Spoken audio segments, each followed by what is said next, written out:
around in the apartment complex, I like to think of the apartment complex or neighborhood, or when you set up the parking lot stuff, is that it's kind of like a mini course. It's like so this one specifically for the apartment, it's like a little track. Okay, you got some roads, you do have some road surface hazards here, maybe some gravel and whatnot, and then maybe some cars coming out. So you want to pick a time that you can do it with the least amount of vehicles moving around. So if it's at night or in the evening or in the morning, or if it's on a weekend and nobody's kind of moving anywhere, that's great. But what we're going to be doing is just paddle walking. Now I like to break this up, especially if you're a brand new person, into speeds. So paddle walking is slow speed. You're not even going like 5 miles an hour, maybe a little bit faster than walking or jogging. And then you move into picking your feet up and you're going a little bit faster. We're going to stay in first gear for those first two. So paddle walking and then picking your feet up is in first gear. And then we're going to practice getting into second gear when we're actually riding around in this mini track. Now, I'm going to try to stay away from vehicles, so we're going to do the plan method, so position for safety. So I like to utilize the middle of the road unless a car is coming, and then I move over into a new position for safety on the right side here in the United States. And then I'm locating hazards, so any road surface hazards, any vehicles pulling out, or any vehicles coming at me, assessing if they are relevant threats. Maybe they just got in or they got out, it's not a big deal. And then navigating those. And since we're paddle walking, navigating is just applying that front brake that we practiced earlier. So we're going to be doing friction zone, getting ourselves moving, and then we're going to be playing around paddle walking. It's going to be slow, it's going to be annoying to other people, or it's going to be embarrassing maybe, but it's not a big deal because we're trying to learn. So just like we paddle walk to the edge of the parking space, now we're going to paddle walk out onto the main road. And that's what we're going to do. You're going to get to a point where you're bored of paddle walking, and then you're going to want to pick your feet up, and that's what we'll get to. Okay, so but first we're going to paddle walk, friction zone, everything. So you notice how I got on, swing the leg over, engine shut off is on or off, however you want to put it. So basically I could do it. Battery's on, side stand is up, and we're in first gear, so I'm going to go ahead and shift into neutral just like we practiced, and I'm going to go ahead and start the engine. So now we're ready to go, just like we were doing friction zone to the edge of the parking space. Let's go ahead and do that. If this is a different day, or if you're doing it all in one, it's still good to practice paddle walking. This is what I mean by paddle walking. I'm moving my feet like I'm a duck, basically. Duck walking, paddle walking, whatever you want. Now, if you live in your apartment complex, you kind of know the area. There's these 2 buildings, 3 buildings, and I'm just gonna go in circles and kind of play around however I feel. But the main thing is just to get yourself going. So I'm in friction zone, I got my clutch all the way pulled in, no traffic is coming, and that's gonna be the locating hazards.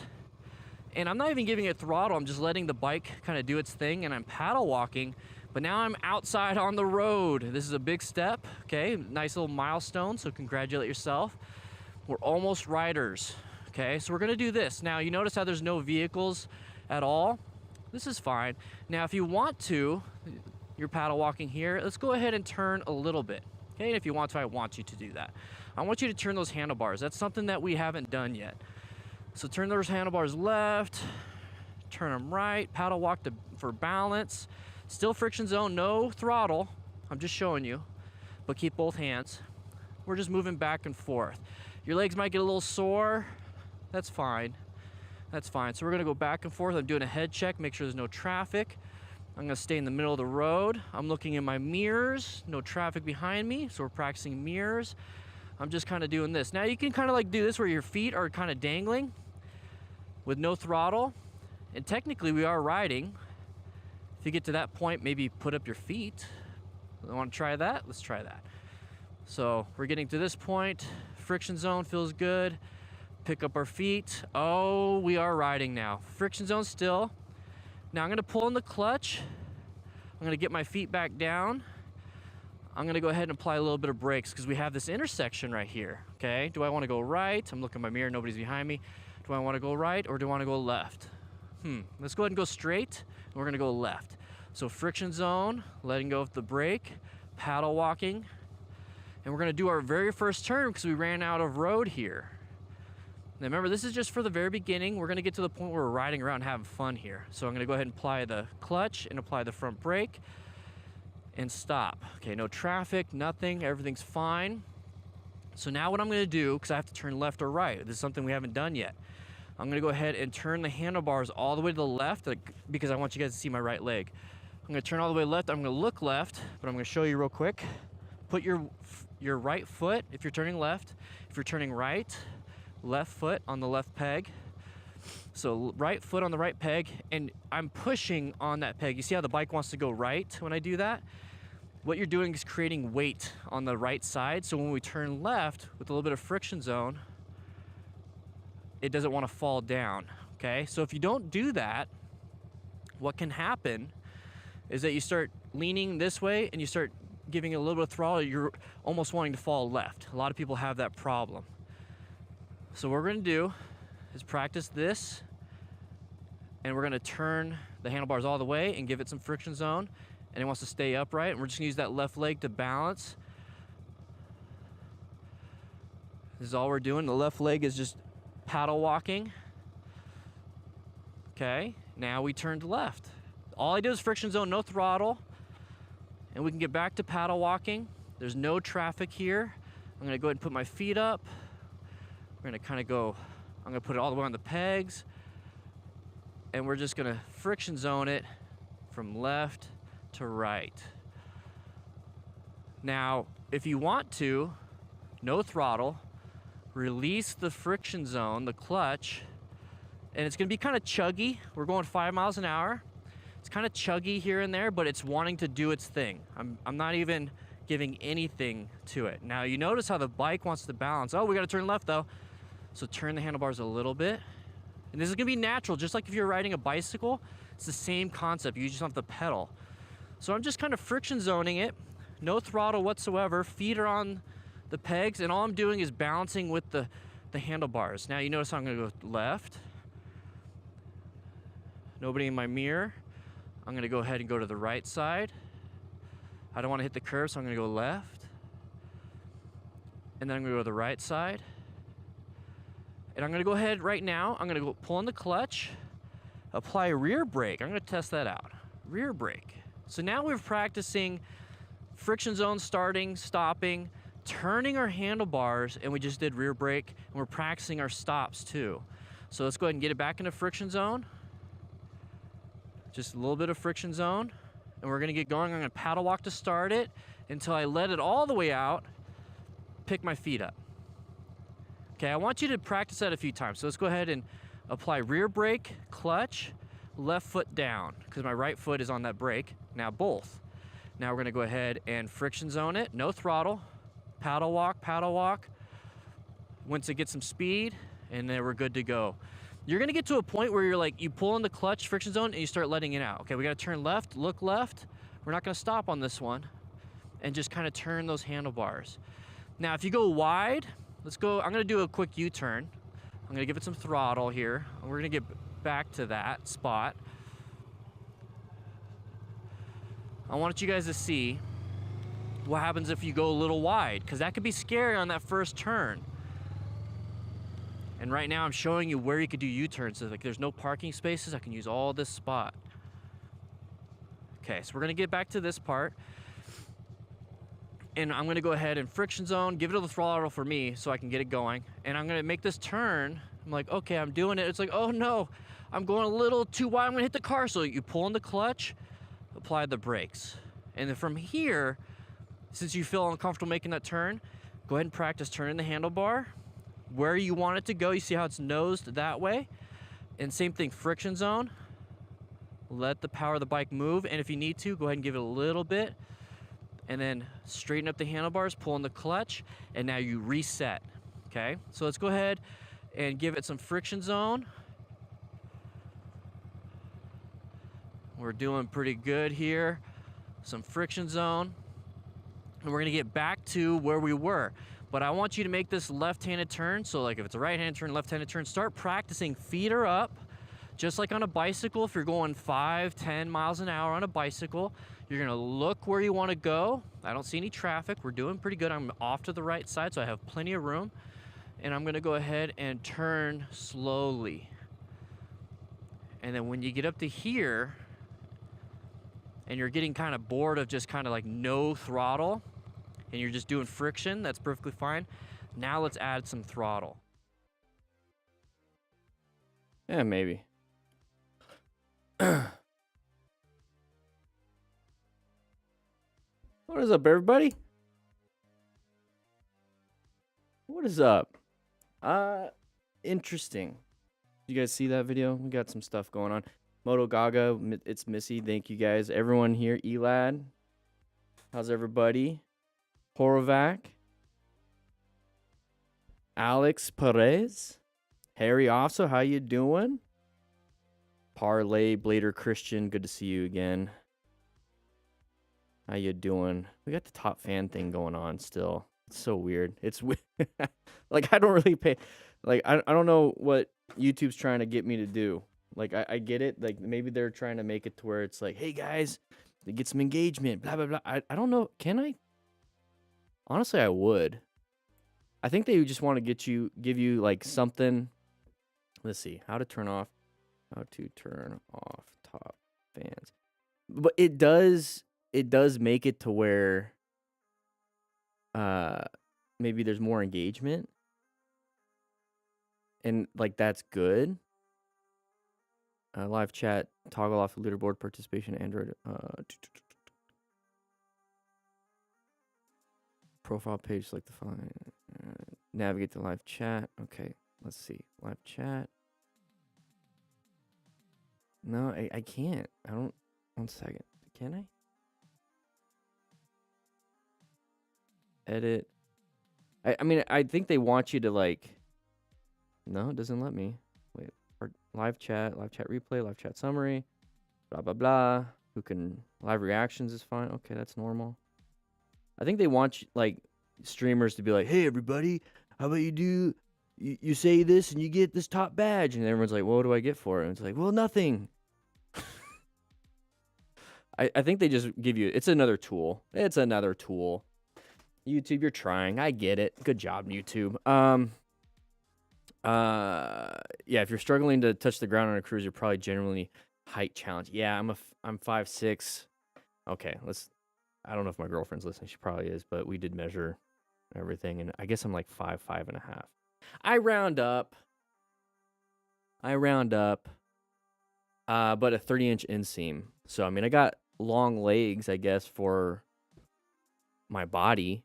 But I can flat foot most cruisers. I think the big boys are the ones are the tough. What's 5'6" in length? 66 inches. I'm 65.5 inches. I don't know what that is in do you guys do it's centimeters, decameters? I learned all that stuff in 7th grade and then I forgot it.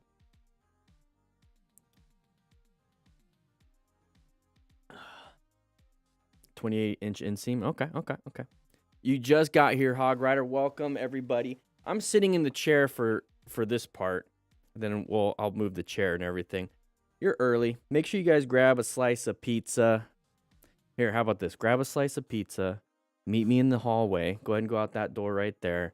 You go take a left. You go down about 10 feet, take another left. And you go down 10 feet, take a right. It's an immediate right again. And you're going to go down the hall 20 feet. And then on the left, that's going to be the dorm room. Right, just go ahead and follow me. Ooh, it's Missy. There you are. 15 months. 1,676 millimeters. I'm going to start saying that. I'm 1,676 millimeters, everybody. Height.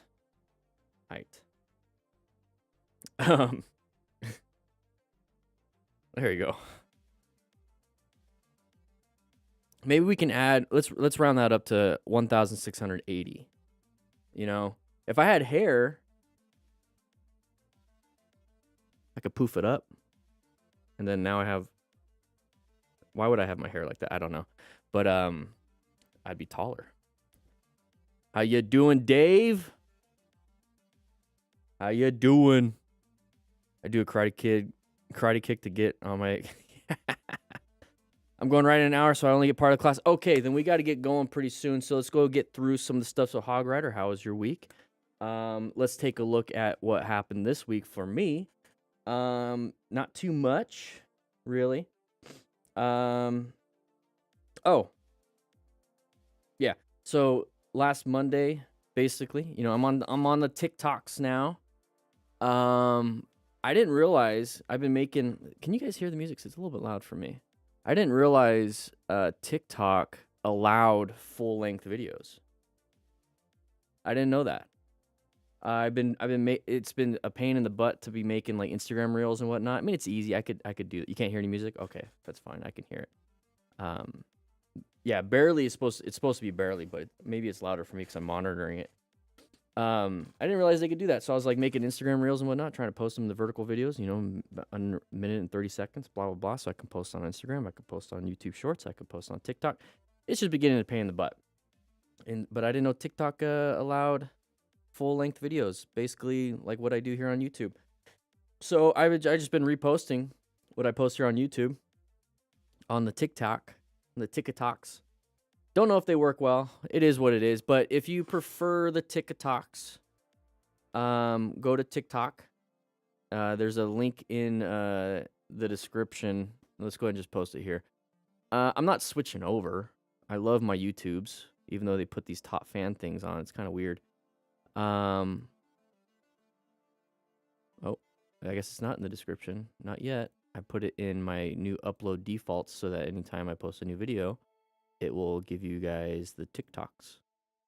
Let's go ahead and do that. The TikToks link. Go ahead and make that. Let's go ahead and do this. Let's hit save. So it's in the description now. You probably have to do that, but here we go. Switch to Twitch. I mean, I have a Twitch channel and I've had it for a while. I could restream or dual broadcast, and I was doing that with Twitch, YouTube, Facebook, and I was even doing like a vertical version of it for Instagram live. But all the vertical stuff, I think it might be going away. I don't know what these new kids are doing nowadays. I'm not using TikTok. Yeah, good. That's fine. I wouldn't use TikTok. I'm just posting there because there's a whole bunch of new. And that's the thing, everybody. Like, it's about you meet where the people are at, and most of the people here are on the YouTubes.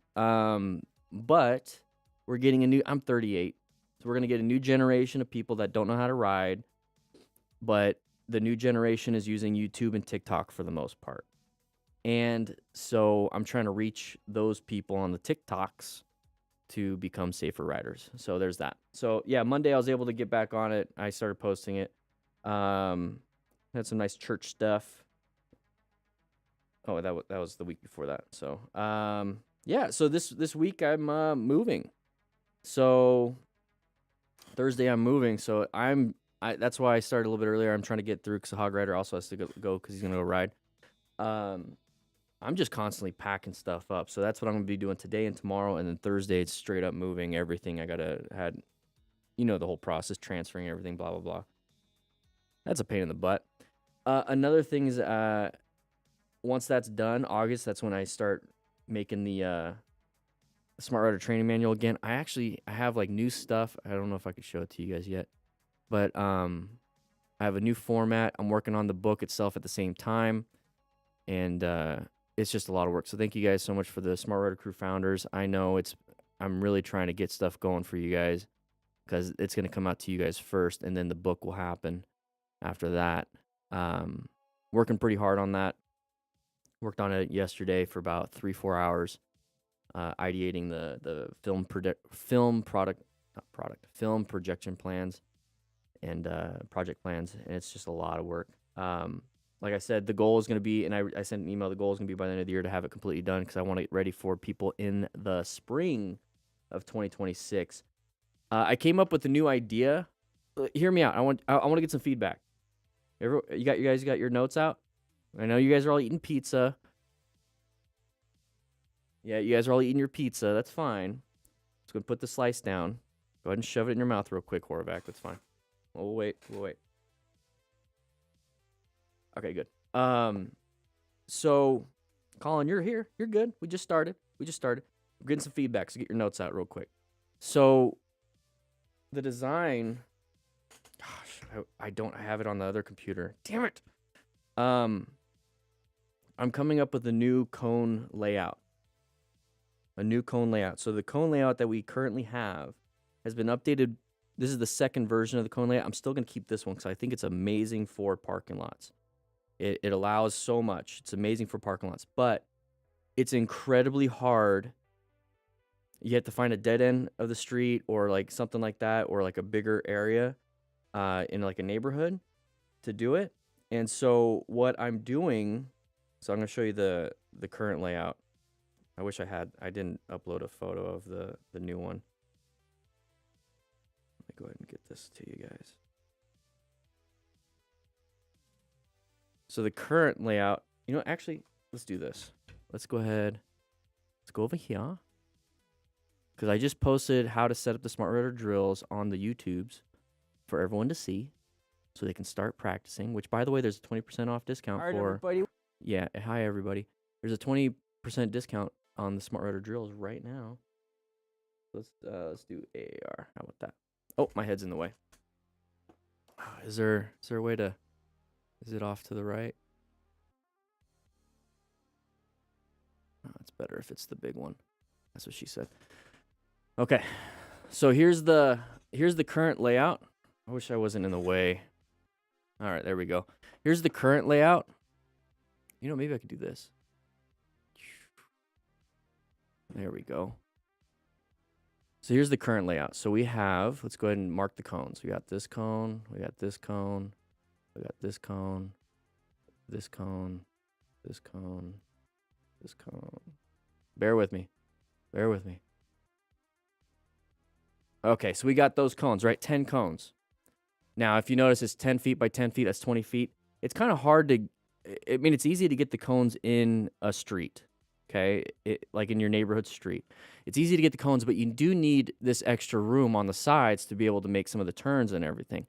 So this part of the street is very limited. So it makes it difficult. Getting the cones in the street is fine. In a parking lot, you have plenty of room, right? So getting this extra room on the sides is difficult.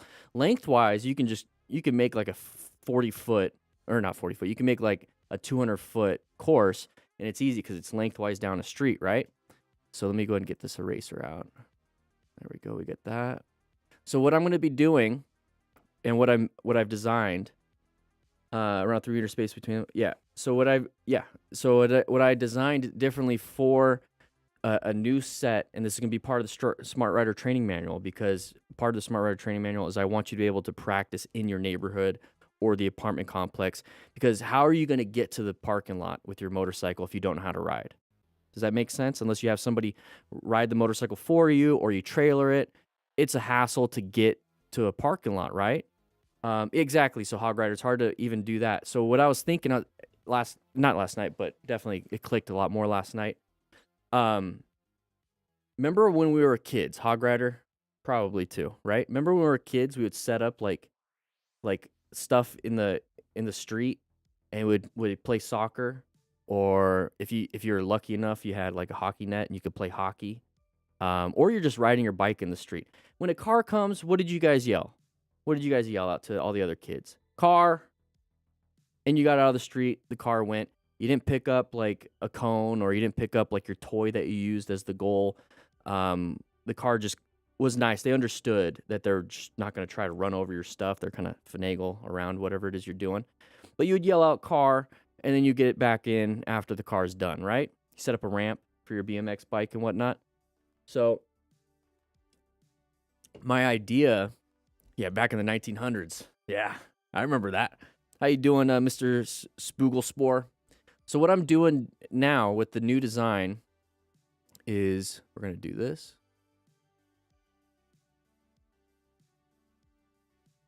Okay, I'm going to leave that one there for visual purposes. So we have 6 cones to mess with. We still have our start and exit. We have our cone at the very end, right? So what I'm doing now is with the 6 cones is I'm doing this.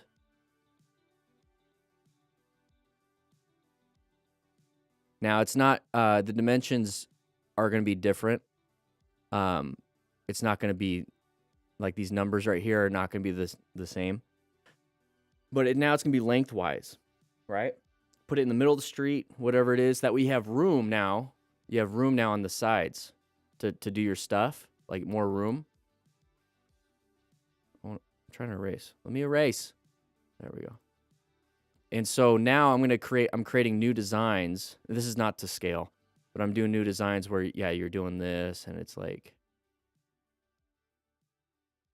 you know, like stuff like that. And so now you're going to have, it's going to be a lengthwise course. And a lot of it is, let's go back to here. And so if we're practicing, let's just give an idea, right? If we're practicing like friction zone braking practice, a lot of you guys have taken the MSF course, right? What they would do is you would go friction zone, stop. Friction zone, stop. Friction zone, stop. Tight turn, stop. Friction zone, stop. Friction zone, stop. Exit. So like I'm designing the Smart Rider training manual around the new design, and it's going to help out a lot. And then if you go back, let's do. And so now it's like, hey, we got figure 8 practice. We got to practice figure 8s. Okay.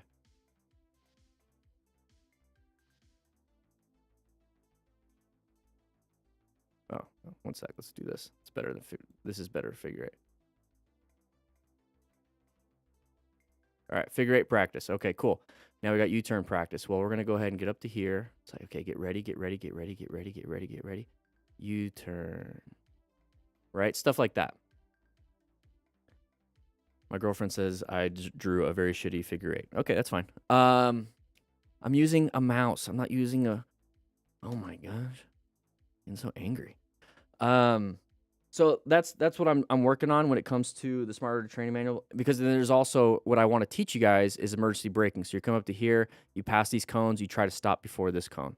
When it comes to swerve practice, I want you guys to... Oh, let's do that.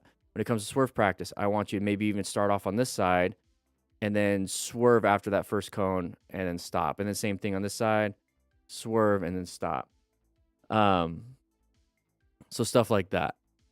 I want to do that. And then there's emergency acceleration. When it comes to the straight line weave, part of the deal that I'm going to do with the cone thing is, let's go ahead and delete this. It's like, hey guys, straight line weave. Let's go ahead and move this cone, this cone, this cone, this cone, this cone. And let's put a cone here. Put it on here. Put a cone here. Put a cone here. So straight line weave. Stop. So stuff like that. That's what I'm working on right now. That's part of the deal. But this is the original design. It works great for a parking lot, but I'm realizing a lot of people, I've gotten a lot of questions and comments like, how do I get the bike to the parking lot? That's the tough one. So it's like, okay, well, we're going to have parking lot drills. So have the drills. We're going to do that. But this way we can get you the drills in front of your home. And here's one of the cool things. Let's say you have a son or a daughter or a kid or whatever, a nephew, niece. They come over and you can do the drills in front of your house with them. They could be on bicycles. You could be on the motorcycle. You guys can try to compete against each other for fun. It'd be like a fun little thing to do. Have your kid like bring his friends, and then he's all like, let's see who can win. Like little things like that. I don't know why the kid has a voice like that.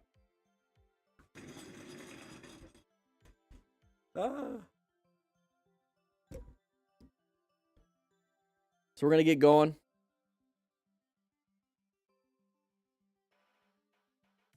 Okay, very nice.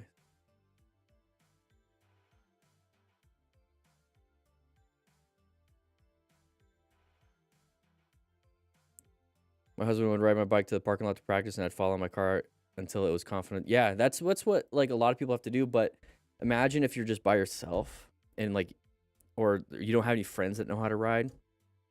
And so like, now what do you do? And that's what I'm trying to solve for everyone else. That's part of what we do here, solve problems that people tend to bring up. And it's like, okay, cool. Let me solve that problem. Let's create a new design Let's create a new thing that's the apartment, or not the apartment, but the neighborhood version of it. And we'll do that. You know what I mean? I'm glad that you have somebody that will help you out there. That's pretty nice.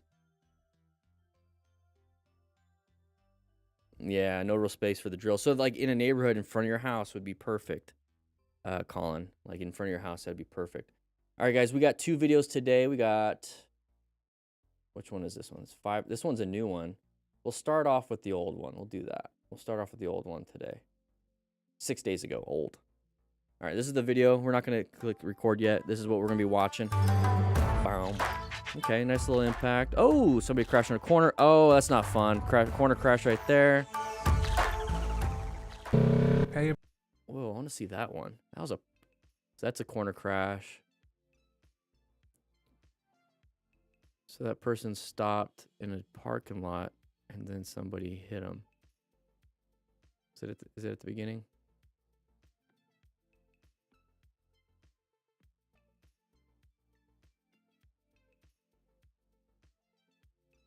What was that? Oh, it wasn't a parking lot. That was, I see the road markers. So it was right here. With the full system in the tune. So somebody cutting it. He's in a good spot, yeah. Parked. Like he's in a good spot, like for positioning for safety. Like you don't want to park right here because people will cut that, especially big trucks. So he's good position. That person straight up went into his lane. Now let's think maybe it's like a red light. It turned red, so they're rushing through it, which is still not good. So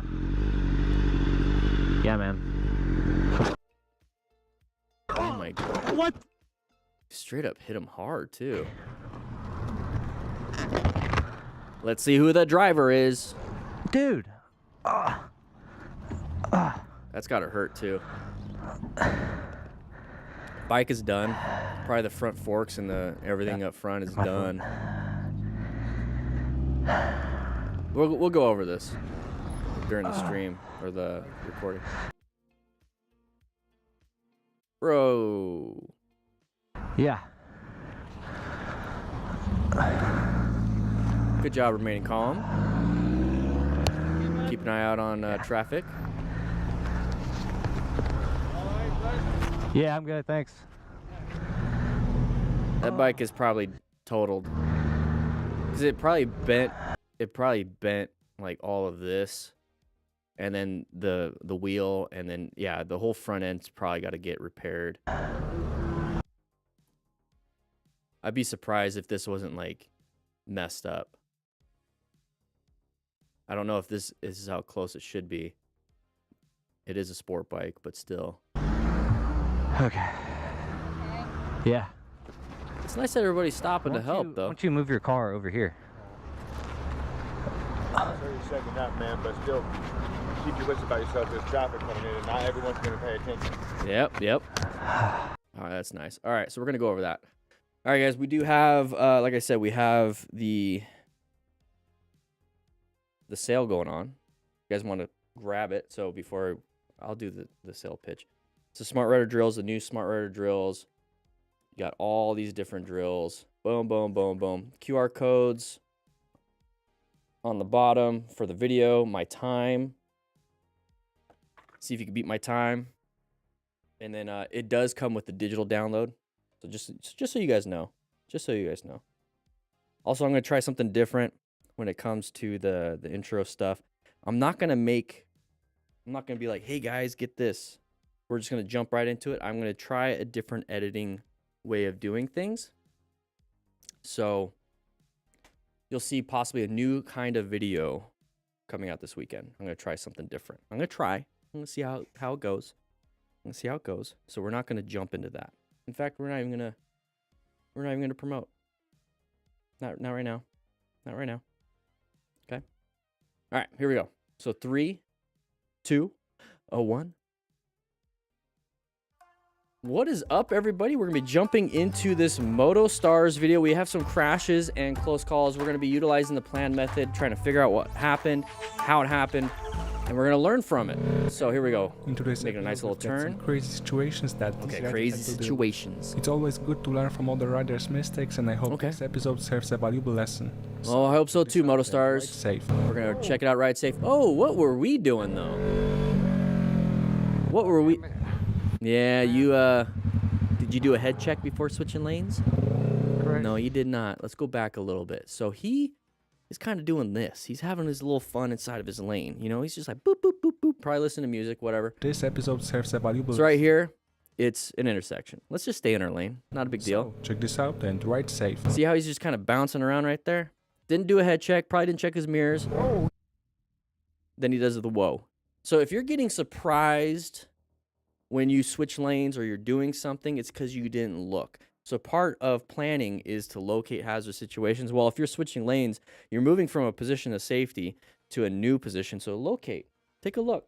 Any threats there? Oh, yeah, there's a car there in my blind spot that I should have done a head check on. You wouldn't have been surprised, okay? So now there's a little impact. Now he's embarrassed. Now he's got to do an exchange of information. Not a big deal. Just do your head checks, everybody. All right, here we go. Let's move on to this one. Right. Oh. I think we've seen this one before.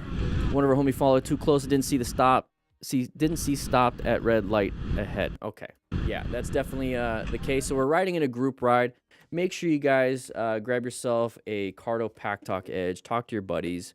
You know, it's very simple. But then again, this is one of those things where it's like you should have been paying attention anyways.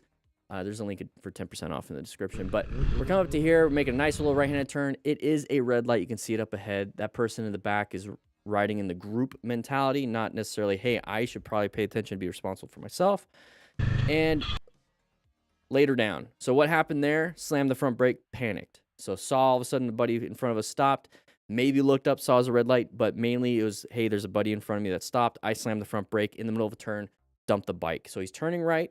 Handlebars are turned right, slammed the brakes, it fell right. Okay, so whenever you apply the brakes, straighten up those handlebars. Oh. So he dumped the bike pretty hard. You good? He wasn't paying attention. Mainly that's what it is, pay attention. Move on. Hopefully his bike's doing fine. Probably got scratches on his exhaust. All right, GPS. Oh, good job braking. Ach du. Okay, so that's an interesting thing. So right here. All right, so we're riding through the corners. Okay, the car up ahead has moved off to the side, probably sees something happening. We're right behind that person. We have good line of sight. When it comes to planning our ride, we have good line of sight. That's also an escape. So we're planning our ride. We're not speeding past anybody on a blind curve. So we're doing pretty good. We're navigating our version of an active threat, which could have been us going too fast around a corner. Now, somebody right here went around the corner a little too fast and low-sided right up there. So that's a very common issue when it comes to motorcycle riders is they're going too fast through the corners. They're leaning pretty hard. They're maybe in a group ride. It looks like he's in a group ride. So they're kind of racing, but not racing. Some people are actively racing. And it's like, let's go, let's go, let's go. So it leans really hard, really fast in the corner. It's a little bit sharper than he thought it would be for his skill set. Sees the car there, maybe panics. Target fixates on the car real quick, slams the front brake, low sides. That's a very common issue. So how do we solve that problem? Kind of do what this person's doing. Going a little bit slower into the corner, obviously being stopped by the car, but going to slower into the corner based on our skill set, knowing what we can do. Try middle, middle, middle, going through the corner. Should be pretty easy. And the reason why I pick middle, middle, middle is you have space cushions to the left, space cushions to the right. Here for this situation, space cushion to the right will help out if there's any road debris. Space cushion to the left will help out if anybody crosses that line because they went too fast. All right, so this person crashed the bike, low-sided, and now he's going to have this big issue. So, guys, make sure you slow it down before the corners before entering the corner. You can always add speed later. It's a very common issue. Two of the major reasons why people crash, intersections and corners. So this is definitely a hazardous situation. Whenever you see a corner, just kind of slow it down. You can recognize the chevrons, indicate it's a sharp turn, all that other stuff. Good job on this rider, though, for applying the front brakes, not panicking too hard. Ach du. Moves off to the side, and that's part of remaining calm, ensuring your own safety. And then you can go over there and help out that person if you really want to, see if there's any major bleeds. Okay? So ride a little safer, guys. A little bit slower. All right, so we're going through here. Everything went wrong in seconds. Let's take a look. Panic, locked up my rear brake. Yep, panicked, locked up his rear brake. Why did we Fell off panic? the bike Why did he panic, everybody? from here to there, just slid on my ass. Stage 2. Why did he panic? Got a turn coming up. Sharp left turn going a little too fast in the corner, right? I panicked. Panicked. So slammed that rear brake in a panic. Now, why did we slam that rear brake in a panic? What is it that a lot of motorcycle riders start off in? In cars. So whenever you're coming up to a corner or you're coming up to a hazardous situation, like, oh crap, panic, apply the brakes with your right foot. What are we doing here? Panicked with our right foot. So that's a training thing from cars applied into motorcycles. So when you go from a car to a motorcycle, you need to retrain yourself to use front brake and a little bit of rear brake. Also, you need to slow it down a little bit because you don't have the stability of 4 wheels. You only have the stability of 2. So My rear brake. slam that rear brake. Right here, fell off the bike. From here to there, just slid on my Here to ass. there. Any stage 2 or any velocity. This is one of those Intersection? moments where the rider didn't stand a chance. An older driver cut the corner and probably never Yeah. even saw him. With the full system So- in the tune. So, Good position. Yeah, man. And there it is. Okay. So we got hit. Real quick before we get into the rest of that stuff. So he's doing a good job when it comes to planning his ride. Sometimes things just happen and it sucks. It sucks. People shouldn't be doing this, but it is what it is. Good position though. So here's the thing. This is what I want you guys to do. In the tune. If this happens, that's why as smart riders we acquire and use personal protective equipment just in case we get hit. But this is one of those true collisions that would happen in a car, motorcycle. It's just going to happen. It's not necessarily a motorcyclist's fault in this situation. So when I talk about positioning for safety, if you park right here, your motorcycle, big trucks, semis, any big truck, it's kind of hard for them. They already know they have to do wide turns to get around that. But car drivers, they just love, and you're going to probably see some of it, they love just cutting it quick. They don't like doing wide turns. I don't get it. It makes it easier. You're entering in a wide turn, much straighter. You're in your lane. But a lot of car drivers don't do that. So that's why I don't park here at all on a motorcycle. I park right here. So exactly what he did. When it comes to me being in my sweet Chrysler Pacifica touring van, since I can't just park off to the side because then technically I'm like this, right? Technically I'm like that. That's not a good thing to do. So what I'm doing here is I'm actually parking back here when I see like a big truck. And then I'll slowly creep up. And then I'll get to the front. So that's what I do in the car. But on the motorcycle, this is a good position for safety, normally. Yeah, man. And then this person decides to cut it way too hard. Probably thought his turn lane was his first available lane. Still not good. What? Overall, pretty bad. Look at the damage to that front end of the car. That's going to be the same forces transmitted to your motorcycle, same forces transmitted to your body. So double check your body, ensure your own safety, get off the road so no other traffic can hit you. Thanks. Thankfully, everyone's kind of stopping, saying hi. That's really nice. Exchange information, get a new bike. It sucks because that's a sweet-looking bike, but it is what it is. All right, so we're riding pretty hard. He's got a Cardo Pack Talk. That's nice. 10% discount in the description. All right, long curve still's got a way to go. Okay, we're not in our lane anymore. And there's the crash. Okay.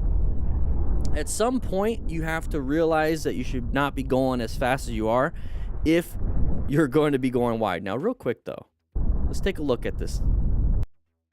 Is that car? No, that truck is moving. So that truck was... Maybe we're going with the flow of traffic. Who knows if we're going too fast, right?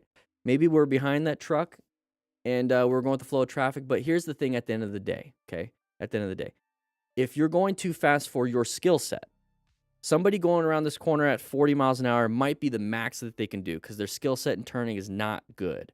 Somebody else could be taking this corner at 100 miles an hour and they could be making it perfectly fine because their skill set is that high. So a big mistake beginners make is that they see a corner and they think, I can go ahead and take this at 40, 50, 60 miles an hour, even though I haven't done this very much and I'm brand new. I'm just learning how to corner, but throttle feels good. So they go into a corner and they go too wide.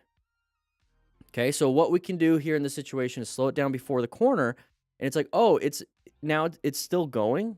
well, maybe I should lower my speed even more if I'm starting to go a little bit wide. So a very simple fix here. First, slow it down before the corner. You can always add speed later. Second fix here is that we're going through here and we're recognizing, oh, the corner is getting sharper here. Once we do that, you notice how the body leaned even more because I got to make the corner. I'm going to keep leaning. I'm going to keep leaning. I'm going to keep leaning, but I'm not going to do anything with my right hand. What you can do instead of, if you start recognizing, oh, I got to lean even harder, roll off the throttle. Roll off the throttle. That's going to help you out. So you're going through the corner. Okay, cool. This is not too bad. Oh, crap. It's getting worse. So I got to lean to make sure I keep this corner at this speed. Well, how about you lean a little bit, roll off the throttle. Use 2 different tools to keep you in line. Okay? So roll off the throttle. You can always add it a little bit later. I'm not saying slam the front brake. I'm saying roll off the throttle. You're gonna you don't realize how much that helps out. So if you're going through a corner too fast, just roll off the throttle. And if it gets too crazy, apply a gentle amount, just a gentle amount of front brake. We get to this point. Why aren't we rolling off the throttle and doing something else other than leaning harder? Okay. Right towards the end, it leaned even harder and harder. One thing I do like though is that she kept her eyes on the. She target fixated on the solution. It's just that we tend to freeze up when it comes to a scary situation, a panic situation. I like that she froze in the idea of I'm looking this way. One thing that we didn't do and we froze was that we never really released the throttle or we never changed our brake pressure on the front. So do a little bit more. And that's the thing is that as a beginner, you're kind of like, okay, look where I want to go.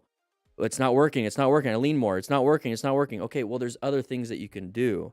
And that's where beginner riders get in trouble is they don't understand or they don't have the training of here's other things I can do. So just try something else. If it's not working, you got to do something.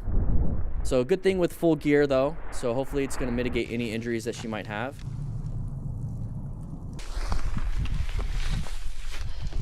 Oh geez, what we got?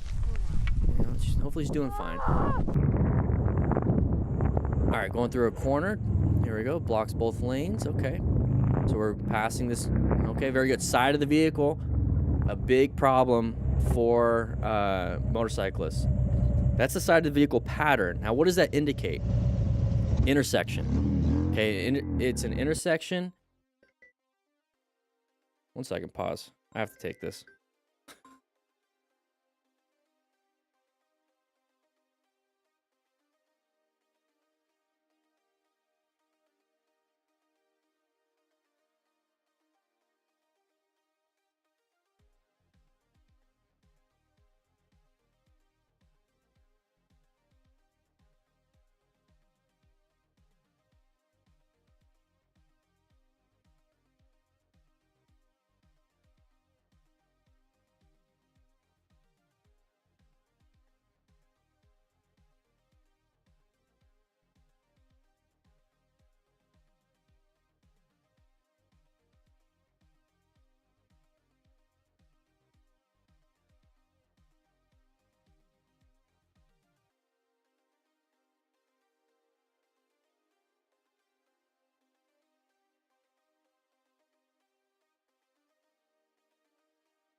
Sorry about that. I had a call from Indian I had to take. Sorry, I know no phones in class. Almost got to restart this one. All right, let's go ahead and restart this one. Sorry, I have to take care of it. I'm moving. It's one of those things. All right, so we're coming through a corner. We're coming through a corner. Pulls out, blocks both lanes, and stops. All right, we're passing. Okay, there's the side of the vehicle right there. So that's a big common issue when it comes to motorcycle riders is that we have sides of the vehicles. Now, side of the vehicle is a pattern for what? An intersection. So when it comes to, like I said, cornering and intersections are dangerous for motorcycles. How do we anticipate somebody coming out and they're not wanting to, but they're going to harm us if we collide with them. We're going to T-bone them, right? That's a bad thing. So one thing that we can look out for, and I know this camera angle is a little weird, but remember our vision is pretty good, hopefully, right? We see the side of the vehicle. It's the side of the vehicle. This is the side of the vehicle, but we're in line, right? This is a fully perpendicular side of the vehicle here.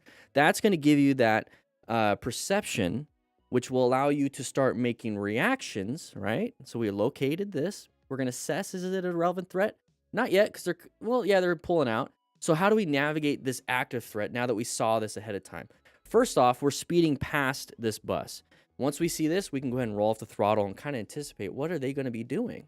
What are they going to do? Are they going to get in my lane, or are they just going to get in front of the bus? Well, if they're getting in front of the bus, what do you think the bus might want to do? Swerve into our lane? Okay, so I don't want to be side by side with the bus, so I'm going to roll off and apply some brakes a little bit. You see how it's the method of thinking starts to happen?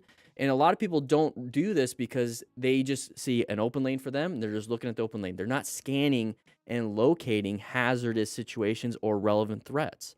I want you guys to start doing that. That is definitely something that I want you to do when you're out riding. So now we see this. So good job on the rider now realizing, hey, somebody's in my lane. Let's do some progressive braking. Let's go ahead, instead of rolling off the throttle and double checking, is this a relevant threat? It's definitely an active threat, so we have to navigate that. So apply the brakes. We could swerve left, but that's where they're going. We could swerve right. We're going to hit the bus. We have plenty of space cushion to apply some brakes. Okay, so apply your brakes. Good job. A little scary. Dumb of that car driver to just stop, right? But you can't anticipate a car driver doing what they're supposed to be doing. So pay attention, apply the brakes, use your skill set, look for those patterns.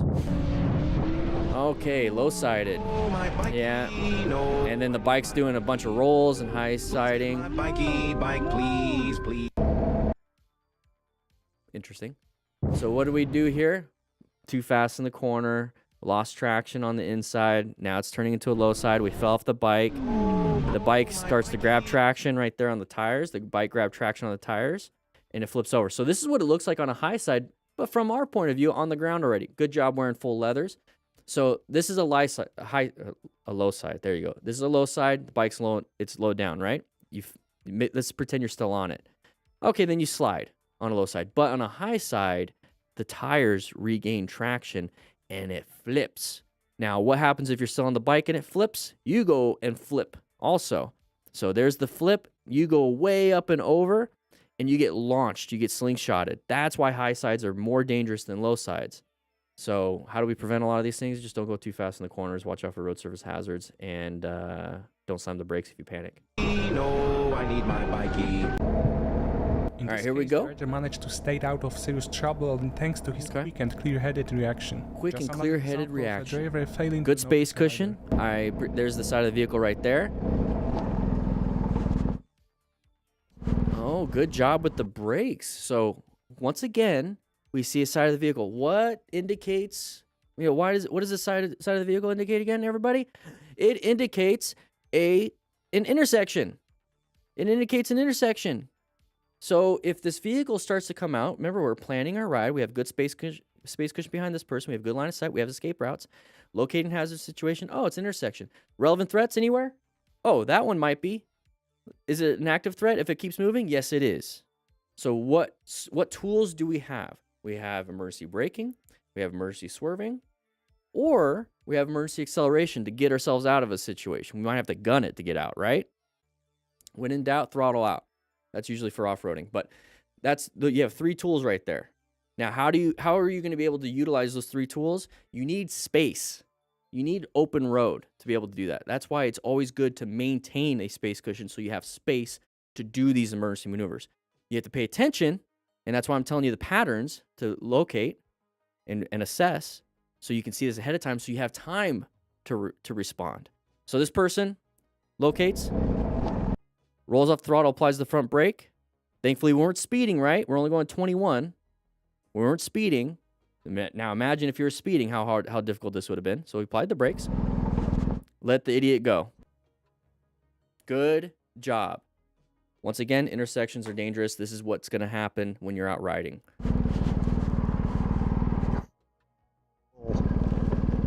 So downshift, get it. He was in 4th gear. Now he's going to put it in 1st gear. And it's neutral now. Now we're in 1st gear. Come on, there we go. Now we're going to get going. Dangerous for us, so we have to be quick on that. All right, here we go. Riding in a mob ride. Everyone's racing. Hey, man, we're all going to have fun. Anybody going to crash? Oh.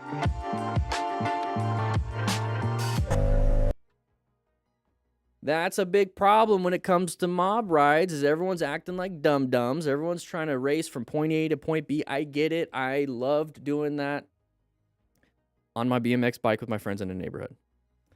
Who can get to one house to the next? Hey, Jeffrey. I didn't have a friend named Jeffrey. But anyways, it's like we had a group of friends. We're all at one house. It's like, hey, guys, you want to come to my house? Yeah. Race, you guys. And then we'd hop on the bikes and we would race. That was fun, right? Now, think about that. I was a boy. Okay. I was 23. No, I was a little boy racing with my friends to the house, right?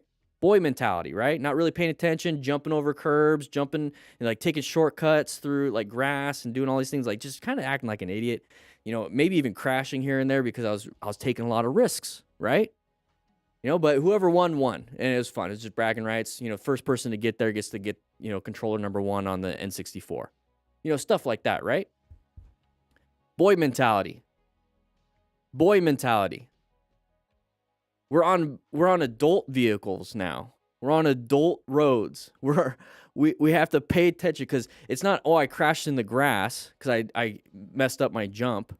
Now it's I crashed on the street and I crashed going 70, 80, 90 miles an hour into the back of a vehicle. Deadly, right? Not deadly as a kid unless you're riding in the street and getting hit by a car, which happens. I hit a parked car once. Same thing. Got a nice little scar on my shin still. Anyways, here, same thing. So boy mentality. So what can we do differently? How about let's have an adult mentality? Let's go ahead and be smart riders. Let's go ahead and add some principles to ourselves. Let's live to these principles as best we can. Let's not act like this. Let's not jump into mob mentality. You know, talk on your Cardo pack talks if you want. Be like, hey, I'll just meet you at, you know, the bar or wherever they're going or whoever's house. And then plan your ride, okay? Just have a method to this madness. Literally. So we're coming over here. Everyone's racing, being dumb. And then it looks like it's somewhat of a corner. Not really, but this person's speeding. And it's like, oh, I got to thread the needle here, but I'm staring at this vehicle, target fixating on the problem. And then goes straight towards it. That car's not even on the main road. It looks like it's on the shoulder. So we aimed at the shoulder. All right, wheelie time. And we flipped it. And we flipped it. So high risk takes high skill. It's not something I want to do. I don't want to add risk. I don't want to learn a new skill. I mean, it'd be cool. But there's plenty of skills out there in the world that I would rather learn than take those risks. Hey, it's Deadpool. Start the driver up ahead is clearly a problem. Here we go. Riders had no idea just how dangerous he could turn out to be. Okay, so already you can kind of tell what's going on here. We have two cars stuck behind this car, basically, because this car wants to pass the vehicle in front. The vehicle in front looks like it's acting a little weird. So if you get that gut feeling of like, this is a little weird, I don't know. I don't know what's going on up front. I don't like it. I can't see. Line of sight's blocked by the car in front of me. I don't know. You just don't know. And when I don't know, what I do is I sit back. I'm like, all right. What's going on? Let's increase my space cushion. Let's increase my space. I can remove the space cushion easy. Just a little twist of the wrist, right? I'm going to sit back. I'm going to watch the idiots up front be idiots. I'm going to sit back until I have an open area, good space cushion, good line of sight, good escape routes. I'm going to sit back. I want you guys to be seeing like this weird stuff, and then your reaction isn't get close so I can see more. It's I'm going to sit back so I can observe. People watching, basically. Who here likes people watching? I love people watching. All right, so idiot in the left lane, kind of hanging out. This person's going back and forth. Just increase your space cushion. Maybe sit in the right lane for a little bit. Let these people be way ahead. This person might want to switch back out. Doesn't want to be behind the boat. Be very careful. Oh, now they're behind us. Now here's the big problem. I would switch over to the left or the right lane. Just kind of sit in traffic. Let the idiot get back in front. You don't know what they're going to be doing.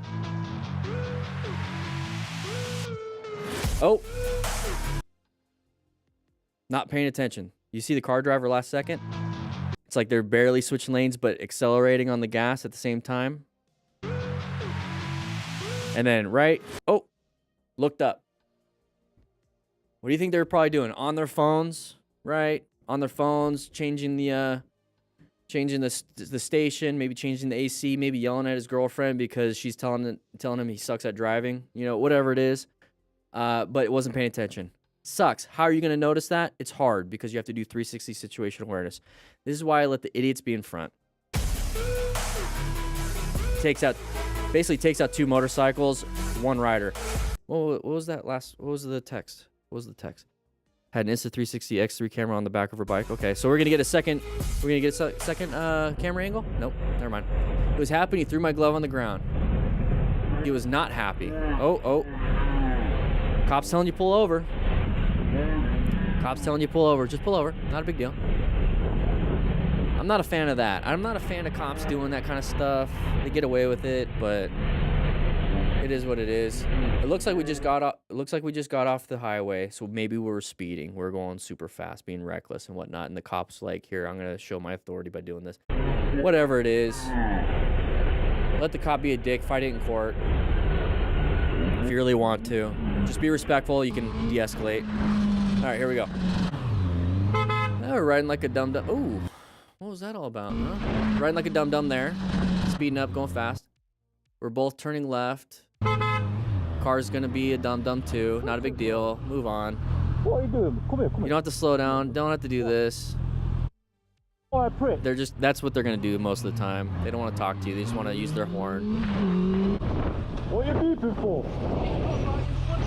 Yeah, shut up, bro. You won't pulling that anyway, little fool. Nah. I'm all pit. All right, here we go. We're going around. Oh!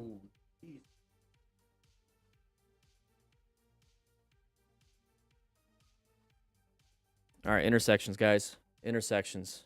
We have our friend. Okay. Maybe new rider. And I say new rider because at some point you start to realize how dangerous motorcycle riding is and you start getting gear, right? So we have regular jeans, Nikes, maybe a jacket, a helmet, full face helmet. That's good. Maybe some gloves. And you could tell it's a little bit new because look at her body positioning. Okay, body positioning. Kind of tucked in, right? Kind of tucked in. You want to sit up as much as you possibly can. I get it. Maybe we're like tucked in because we're on the highway. We want to get some speed, so it might be a lower CC bike, but adjust your body positioning. All right, so we're coming up to here, intersection. Okay, that car shouldn't have came out. It's a roundabout, still intersection. Car came out, not a good situation. We should be able to see this ahead of time. But damn. Oh my God, he got hit by a car. That person was turning left on us. So whenever you see a possible left turner, be very cautious. Overall, terrible. All right, we're passing everybody. Oh, they shouldn't have been doing that. But that's one of the hazards. One of the hazards when passing in the same lane, because people will do stupid stuff. Oh, there's the side of the vehicle right there. You guys see that? Okay, side of the vehicle. As soon as you see that, even if they're pulling off from the side, doing a U-turn, which kills motorcycle riders, if you see the side of the vehicle, slow it down. This is when you start that progressive braking. Watch out for corners. Watch out for sides of the vehicles, everybody. И вот тогда это происходит. Момент, когда дыхание замедляется. Did we hit? Ooh. Now, if we reacted a split second later, we would have collided. So in this situation, let's go back just a little bit. So we're coming up to here. It might be good at this point to release that brake and you make that swerve to the right. You make that swerve that way. It might be better because your total stopping distance might not be enough. Remember, there's multiple tools in your toolbox when it comes to emergency maneuvers. You definitely want to slow it down so you can give yourself some time, but you might have to adjust and switch at the last second or as soon as possible to make that swerve. И вот тогда это происходит. Or apply more and more brake if you possibly can. That's very, very lucky. Common issue, though, when you see that side of the vehicle. He's got to check his pantalones on that one. Got a little brown in there. Here we go. Oh, there it is. You guys know what happened. You guys know what happened, right? No, you don't? Okay, let's go over it a little bit. All right, road surface looks terrible. Okay, it's a little bumpy, not a big deal, though. The road surface, your bike will handle this right here. It's that. That's the problem. So we're going over it slowly. slowly. Okay, we're good. And we're going to go over slowly, slowly, get our tire stuck. It's going to lose traction. Part of the tire is going to fall into it, and then it's going to lean over, and it's going to fall down. So how do we go over these tram tracks, everybody? Write it in the comments, but I'm going to go over it right now anyways. So instead of like slowly, slowly, slowly, slowly, slowly do that, I want you guys to be like, okay, I got to get, because this guy's blocking me, right? That guy's blocking me. So I block. There we go. So we either stay here, which is scary because you don't know if anybody's going to walk out, right? You're going to hit them. You have a line of sight issue and you don't have a good space cushion. So what we're going to do, make this right here. Try to go over it as perpendicular as possible. Have a quick adjustment over, quick adjustment back. You're basically swerving into that new spot so you don't have to stay on this. And then same thing, when you're done with that, swerve basically over. Now, I'm exaggerating. You're not stopping, doing a tight turn, and going. What you're doing is as more as possible, if that makes sense. Make that turn. Don't just, oh, I'm going to go here, and then I'm going to go here. You're basically grinding it. It's right here. Now we're here. Okay, a little bumpy. I get it. If you really need to switch over, maybe like gently get over here and then switch over and go. Okay, you don't want to ride it parallel. That's what happened. Make a little weave. Make a little weave. Exactly, Blade of War. All right, rain. Oh, good swerve. Good swerve. We talk about practicing your swerves when you're out riding normally, right? Now, this was a great reaction, right? So sharing his awareness as the right of way was unexpected. Maneuver is harsh. A reminder on a motorcycle, you often feel like you never truly have the right of way. Yeah, it's true. So right here, side of the vehicle. Very good indicator that maybe it's a relevant threat. I locate it's a hazardous situation. Anybody a relevant threat, I'm assessing. Once I see any cars move towards me, it's now an active threat. I got to do something. So when he sees this, oh, cars moving towards him, we're in our position. I want to maintain as much of a space cushion as I possibly can within my lane because I can't swerve onto here. That's going to cause a crash. Nice adjustment. Didn't wait, didn't fight, didn't rev bomb, didn't do nothing. Like, he didn't just stay in his lane. He moved for a space cushion. Who knows? We also have another side of the vehicle up there. So once you do this, get back as best you can. But good job on the quick adjustment. And he did. He got right back. I love that. So good job on this rider, but that's what you tend to do when you're out riding. You practice those swerves. Think of it this way. It's like, yeah, it was a close call, but guess what? I reacted and responded quickly with a swerve in a good position for safety. I located the hazard. I did this. Congratulations, success. Give yourself a success. Don't worry about what the other car driver did. They do stupid stuff. You did your thing that you were supposed to do right. Maybe pull over so you can take a breather. Not a big deal. But I don't want to do this part because now they're stopping in traffic. Who knows behind us? Could they hit them? Maybe swerve into you to avoid them? I don't care. Just keep going. We're going to move on. I did good. Way closer than it appears in the other angle. Okay. Usually that's what it caused. Like, that's the thing. Oh, there you go. Yeah. Good swerve. Broken ankle. High risk. High skill. His heartbeat and his ankle. Oh. He's moving. He's moving. There's the crash. So left ankle. So when he's walking, let's take a look at how his ankle looks on the left. Maybe he's going to not use as much weight. He's kind of limping on that left ankle. Yep. So mechanism of injury, that's what we're talking about here. It landed on his left ankle. Now he has left ankle problems. Now, when it comes to wearing full gear, right? Motorcycle gear, it's different than regular shoes. He's wearing regular shoes. You want to get motorcycle gear that is at least above the ankle. Okay, you don't want to get just the shoes that are below ankle, at least above the ankle, because they do have malleus protection. They have that little disc of TPU, thermoplastic, and it's going to hopefully absorb some of that. So when you're looking for motorcycle boots, look for that ankle protection. Sorry, homie. Grom Squatch, how you doing, man? It's been a while. Oh. Oh my God. Don't look back. I almost hit a guardrail. Okay. So remember, you go where you look, right? But you're also kind of in control of everything. So when you look back, let's go back just a little bit more. He's already riding on the right. He's looking back. He's probably turning the handlebars to the right too at the same time. So you notice he takes his left hand off so he can do this. Right? So he's like riding. He's like, well, he's probably putting a lot of pressure on that right handlebar and counter steering to the right at the same time. All right, homie. Hopefully no traffic comes up behind us. I'm going to hit the wall if I don't pay attention. Got very lucky. He talked himself through it, though. All right. Lane filtering. It's green. You have to, for Arizona, you have to get back in. So stop right there. It's safe to do so. Perfect. Cars they hate that because they think you cut. Well, it's the law in some states. Don't fight for it. Don't fight for it. Don't fight for it. There you go. Switch lanes. You know how close that was? Don't fight for it. Doing a U-turn. Okay, you can practice your U-turns with the new Smart Rider training drills.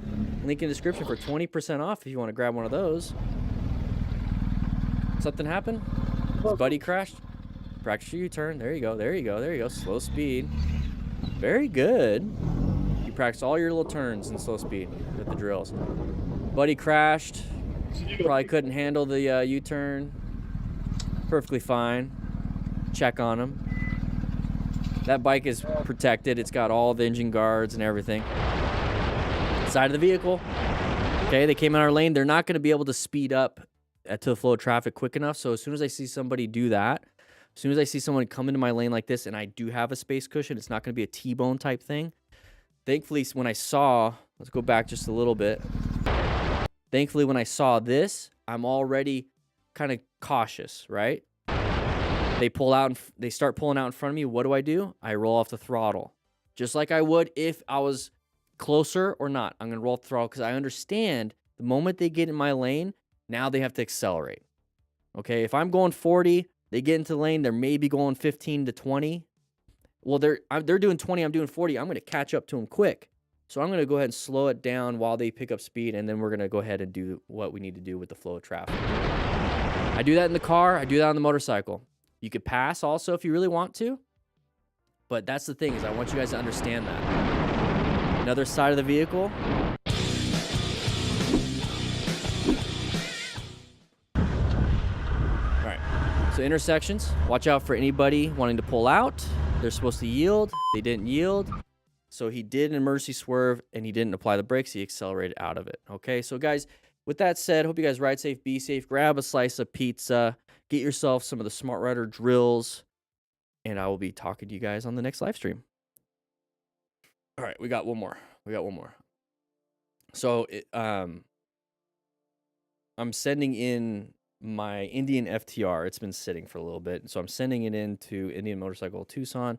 They're going to possibly do some fixes. I might either sell it to them or just get the fixes done depending on the budget and whatnot. And I might get my FTR back, you know, ready to go, road ready. So that's who called me during the live stream. I got to edit that stuff out because I was still streaming and recording. So that's who called. They're going to come pick up the bike today around 1 or 2 p.m. So I have, you know, it's already almost noon. So we're going to try to power through this one, and then I'm going to head home. And I got to get that going. I do have a package to do. Let's go ahead and print out that order. Who bought what? Nicole. Nicole got the Smart Rider motorcycle training drills with the cones. All right. She used the discount too. Very nice. In Minnesota. Let's go ahead and get that shipping label. Get that shipping label going. Let's get it, print the document. Let's print the document. So if you guys want to get anything right now in the shop, today it's going to be shipped out. Let's go ahead and print that out.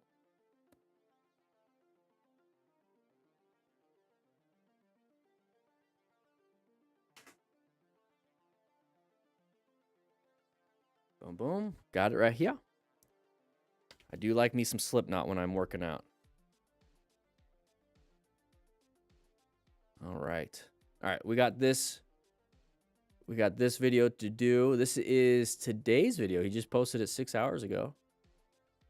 Here we go. All right. So 3, 2, 1.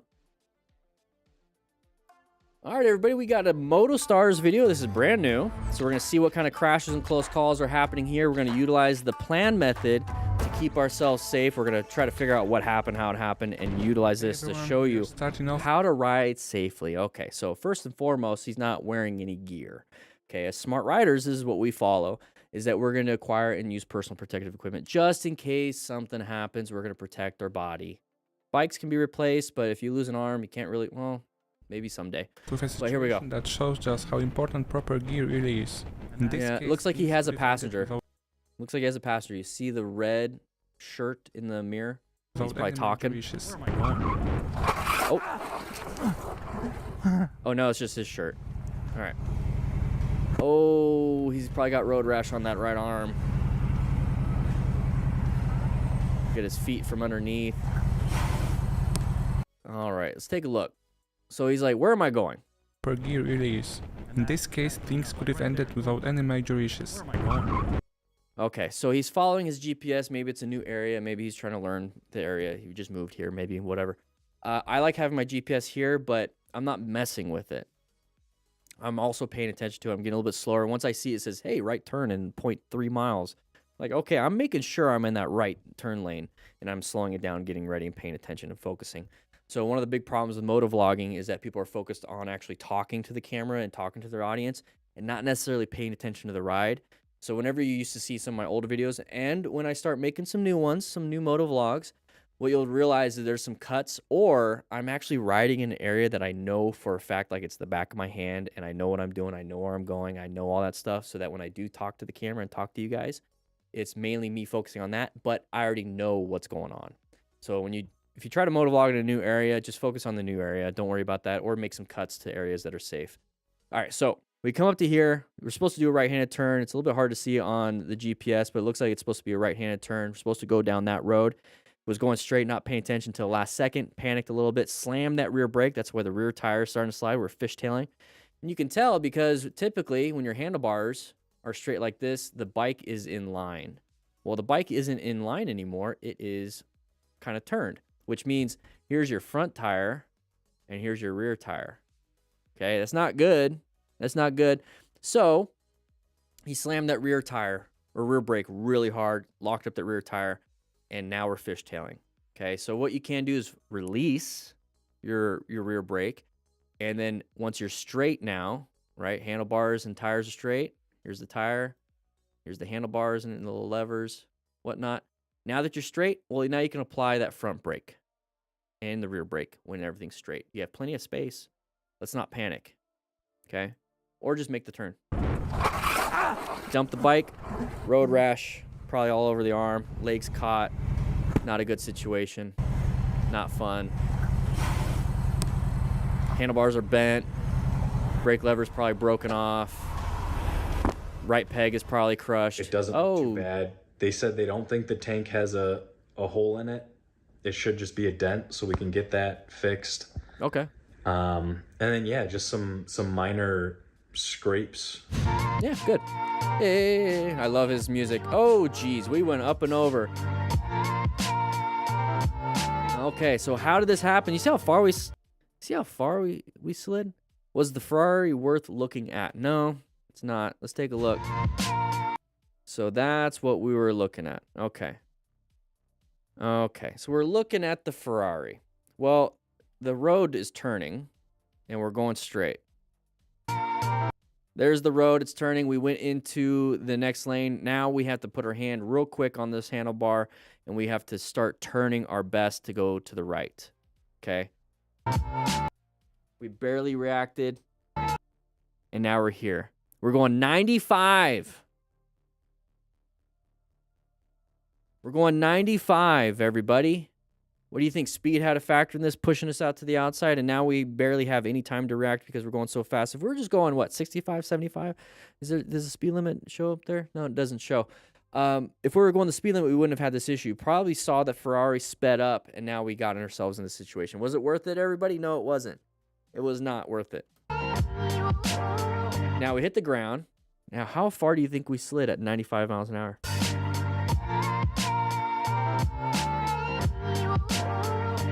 He's probably well protected with that gear. So once again, when I say, hey, as a smart rider, we require and use personal protective equipment just in case something happens.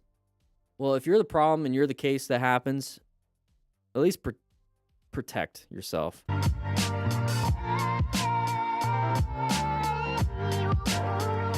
It's not worth looking at. No. The trend of this. Nothing beats a Jet2 holiday. And right now, you can save £50 per person. That's £200 off for a family of 4.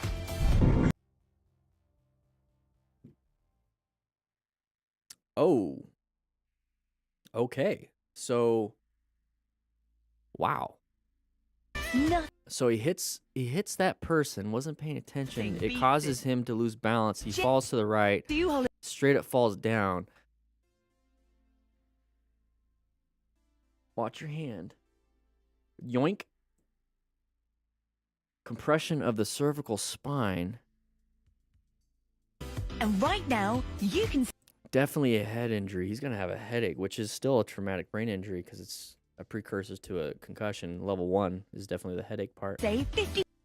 Thumbnail? Okay, here we go. It's a Jet2 holiday. Right here.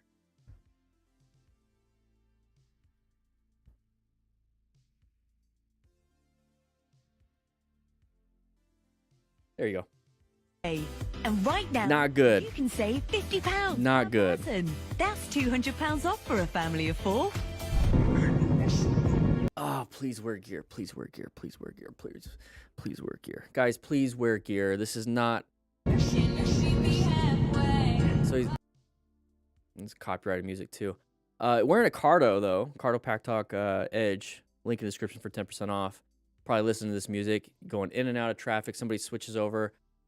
Did it hit his hand or he just panicked? I don't know. But if you're going to have close calls, which you are going to have when you're riding, in case somebody does hit or you panic and you slam the front brake and you low side, all these other things, wear gear because you're going to remove all these tattoos that you spent $20 on. I mean, oh my gosh, a butterfly? All right, so we're coming up to here. Is this still music? Yeah, still music. So he's getting, whoa.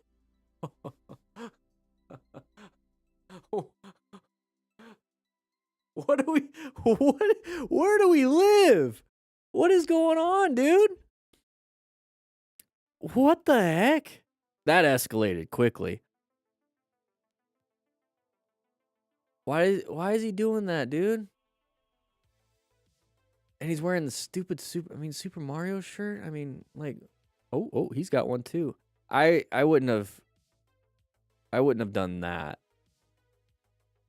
I wouldn't have done that. Now you're... he's got it out already. You know what I mean? Where is this at? Anybody could tell me in the comments what license plate that is? I'm curious of what city, state this is. I would have pulled off in a completely different area. I wouldn't even ride next to that person anymore because who knows? They could blah, blah, blah, and then take off. All right. So here we go. We're going through a corner. Let's see what happens here, everybody. Oh, wow.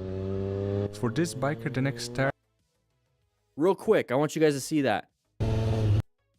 He goes a little too fast in the corner. What does he do? He rolls off the throttle because he was going a little bit wide, right? It's a sharp corner. You can see by the chevron right there next to Motostars. You see how he rolled off the throttle and he stayed in line? So that's what I'm trying to get you guys to understand is if you roll off the throttle, it's going to help you out when it comes to going a little too fast. Now, he wasn't going super fast, so it helped out a lot. Now, if you're going super fast, you're going to have to learn how to do trail braking. Oh, wow. But real quick, I think we're going to get to a point where he's going to get to another turn that's just like that. So remember, if you're getting to turns and you're like, this is too hard, or I had to slow down, I'm figuring this out, that's because you're a new rider. Okay, you have just go into the corners a little bit slower now. Once you've had that, you're like, I'm going to take these next corners slower. This is a little weird. I'm going to enjoy the scenery. For this biker, the next turn a bit more challenging than the last turned out to be a big problem. Yep, there it is. So real quick, it shows right there the signage. So pay attention to the signage. It's a caution sign. There's some squiggles coming up, which means there's going to be a lot of little turns. Most likely the main reason for the fall. Same thing here. Oh. Yep. Thankfully, he wasn't going super fast, but he might have been a new rider. Take it easy. Take it easy. Slow it down. Go slow through these corners. Practice your corners at a slow speed, and then maybe add a little bit and a little bit and a little bit to test yourself. Slow it back down because you got a little too hard. Pick it up a little bit some other time. Got a little too hard, so you're constantly adjusting how you make these turns until you get more skill. All right, crash warning. Here we go, everybody. We have a side of the vehicle. We have traffic. We're going to go ahead and accelerate.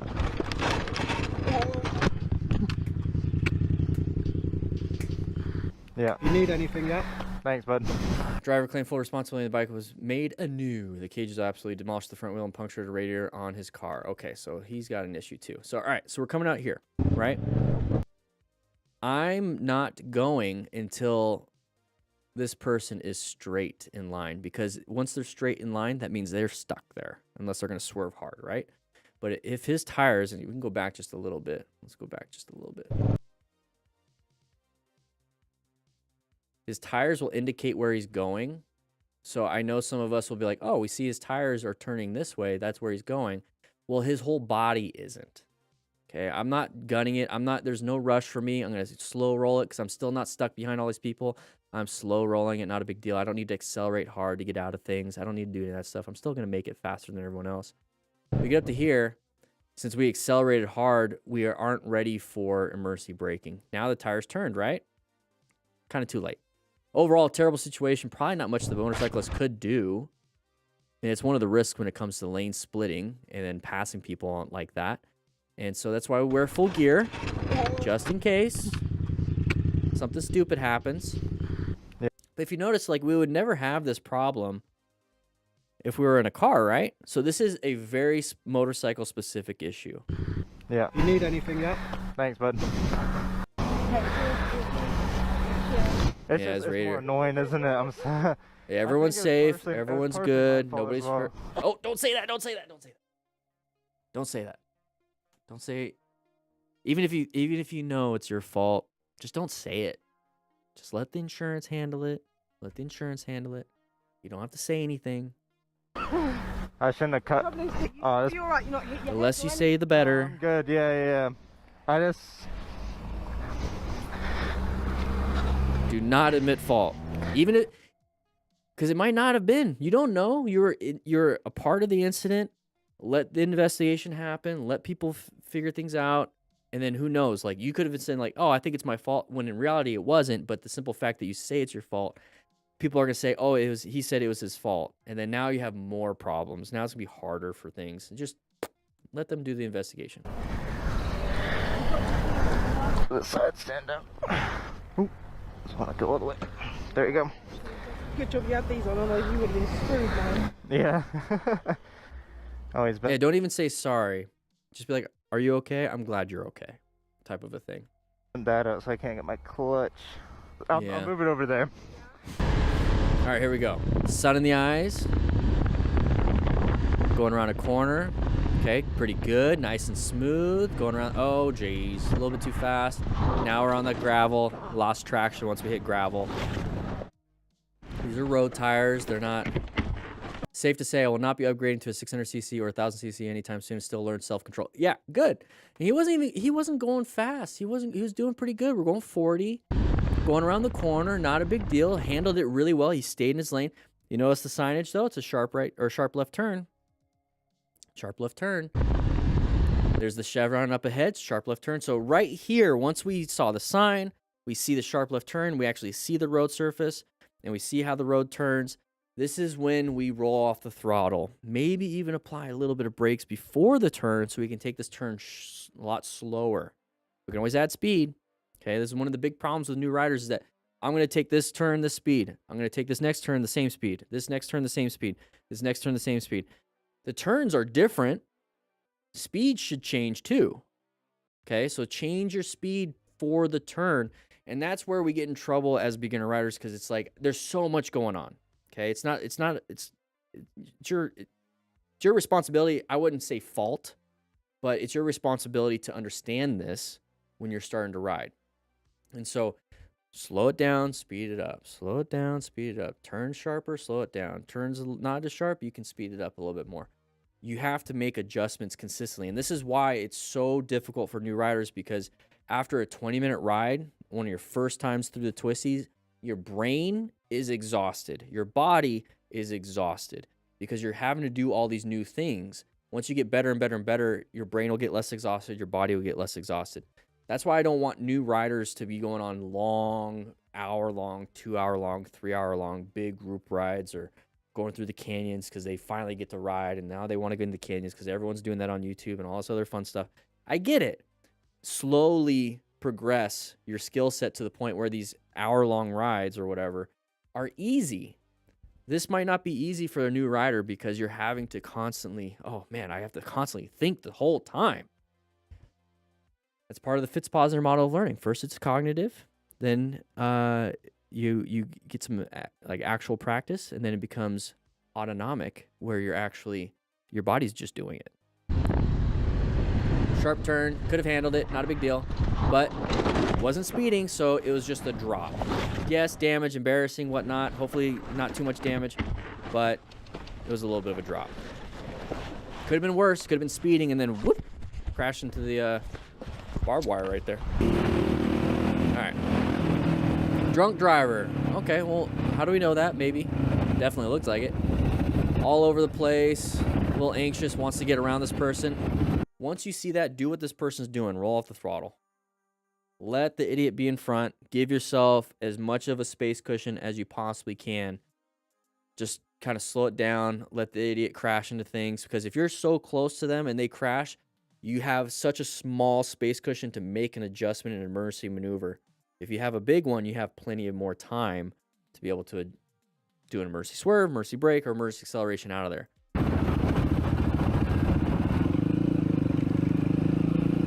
So exactly what this motorcycle rider did, just kind of got a little close for comfort there. What are we doing here? Why are you driving like a bro? I'm driving like what? Like a... He has some good control of his bike. He's able to stop like right there. You're drunk, eh? I can see you drunk, bro. Drive like a sane person. When you don't have, you don't know what's plastic. You don't have to say anything to somebody. You can just kind of get out of the way. Oh, jeez. You can just get out of the way. Let the idiot be the idiot. Move on with your day. All right. Here we go. Oh. Weren't paying attention. Collided with somebody else. They stopped. Where the rider found out the hard way while keeping a safe distance really matters. Oh, you see it right there. Look at his head. So he's checking the mirrors. See, a moment of not paying attention can cause this. This is why if you're this close to people, your only focus really is just to be up front. Okay?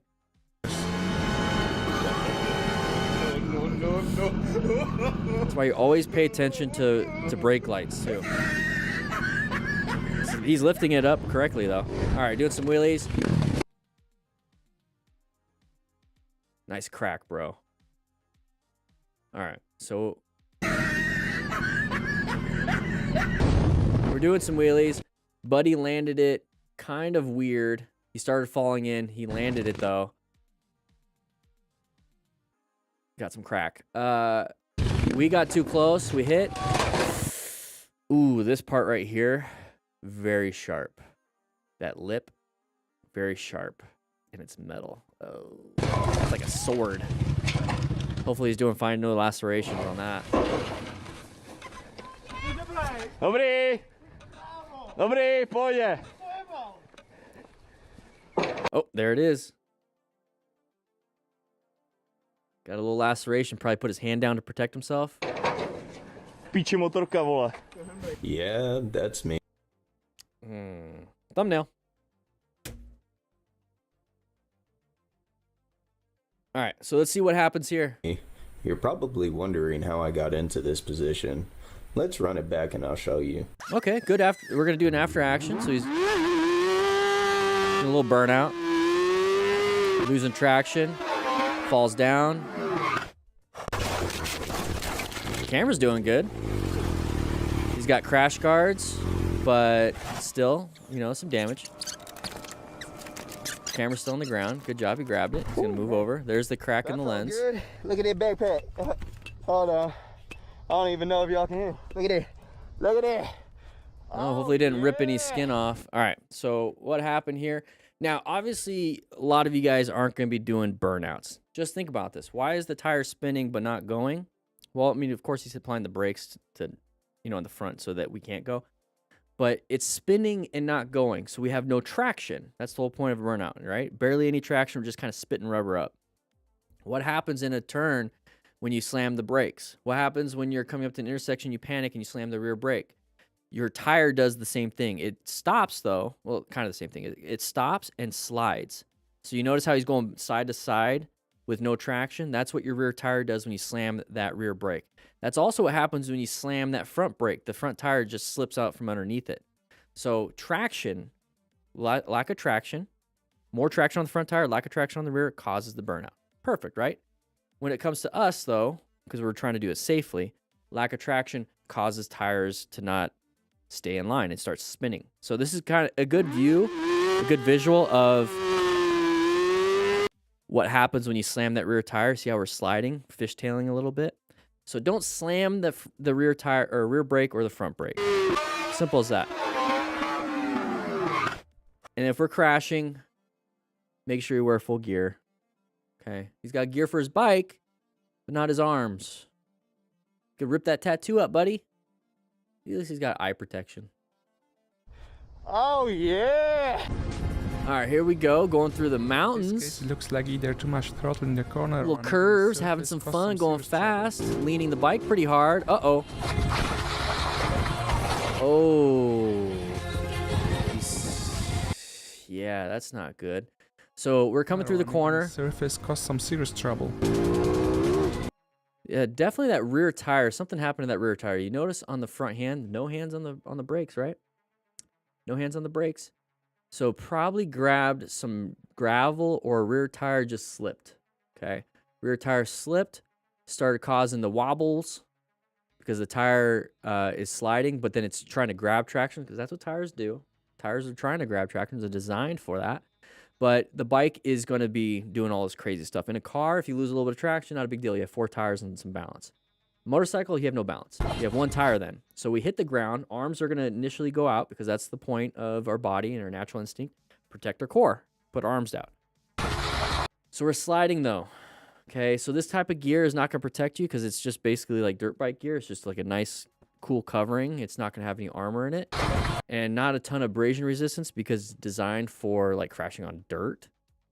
And we're going all over the place. The bike is on top of us. We're being dragged. Bike hit us. You can see right there the glove ripped already. That's why you wear good gloves, everybody. Wear full gear. That's definitely not the gear meant for the road. It's all torn up. Same thing. All right, so we're cruising. Look at the road. That's kind of weird. Anyways, we're cruising. Somebody gonna come into our lane? Oh, nope. Good job not going super fast. We're able to stop in time. We recognize what happened. Now let's see if we can rescue somebody. Okay, remain calm. He's walking. That's good. Means his heart and brain and lungs are working. All right, crossing multiple lanes of traffic. It's full of hidden dangers. Why? There's so much traffic. There's so much traffic. Why? He got extremely lucky on that, but he's not going to learn his lesson. Okay, guys, don't do this. Class. Don't. Nope.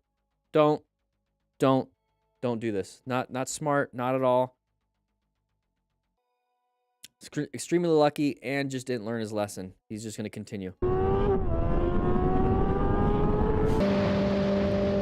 I mean, close calls are supposed to put it into you that, hey, I should probably take it easy for a little bit until I could figure out what kind of happened. And then maybe you know what, maybe doing a power wheelie and lane splitting would put me in a situation where I'm going to have issues. You know, maybe I shouldn't, self-reflection is kind of a hard thing for most people. But all right, sooner or later he's gonna crash. All right, here we go. Nice space cushion, very good. What is? Oh, we got a little unicorn floaty coming out at ya. Came out of nowhere. Good job, he didn't panic. Didn't panic. Oh, high risk right here. No space cushion left or right. Passing on the right. I'm assuming in this country that's like us passing on the left. Still fine, but us passing on the right, not good. This isn't. Oh, come on! Yeah, what was that car driver even trying to do? All right, so moving on.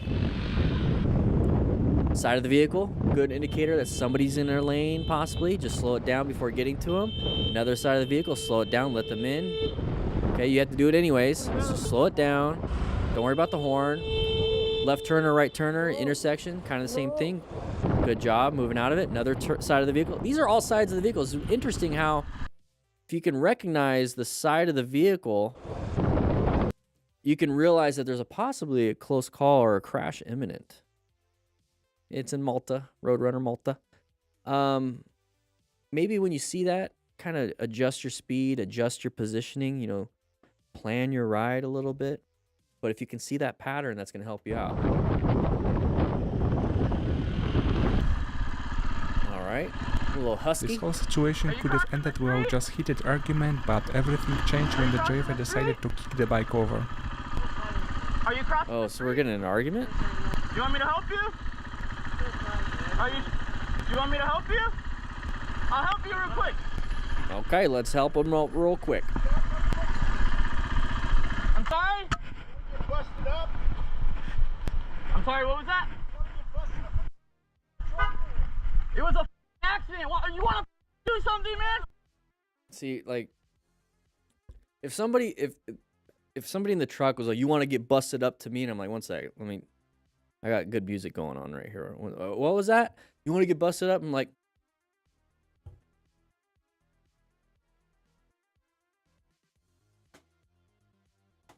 good for you, dude. Words. Hey, we're in Santa Fe. But don't add. I mean, this is kind of like, this will piss somebody off too. If you're like, but they want you to yell back. They want a confrontation. They want yelling. They want that. And so now they got what they wanted. Now it's like, let's do it. There's no reason to. There's no reason to.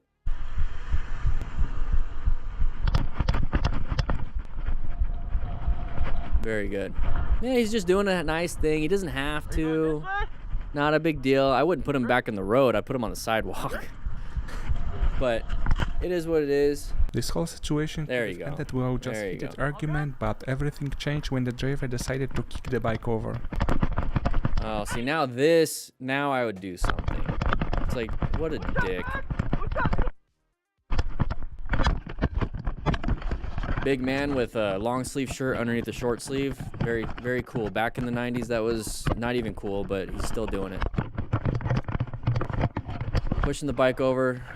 That was a D-bag move. I would have just gotten his license plate. I have it all on camera. He obviously did it. We got a second angle. What is this? Oh, he's got some crack going. Why are we blurring it out? One sec. I think Motostar's blurred it out. Yeah, Motostar's blurred out because you see the watermark up ahead. It's not blurred.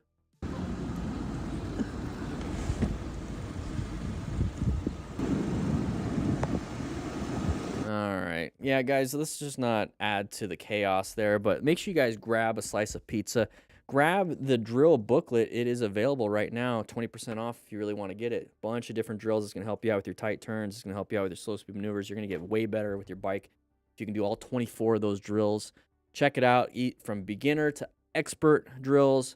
But with that said, hope you guys ride safe, be safe, and I'll see you guys on the next live stream. All right, guys. Whew. Dan is a secret crackhead. I want to see some crack. Guys, I have to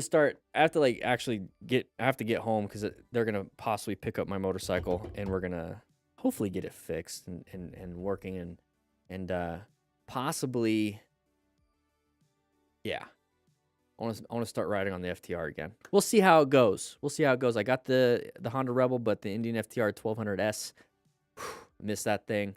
It's a fun bike. It's fast. And I think I'd get better times on the Smart Rider drills when it comes to the games in September that I'm going to be posting. So with that said, I'm going to be heading out. I'm going to upload these videos real quick. And I'm going to get home. All right, guys. I'll see you guys later. Let's get some music going for the outro.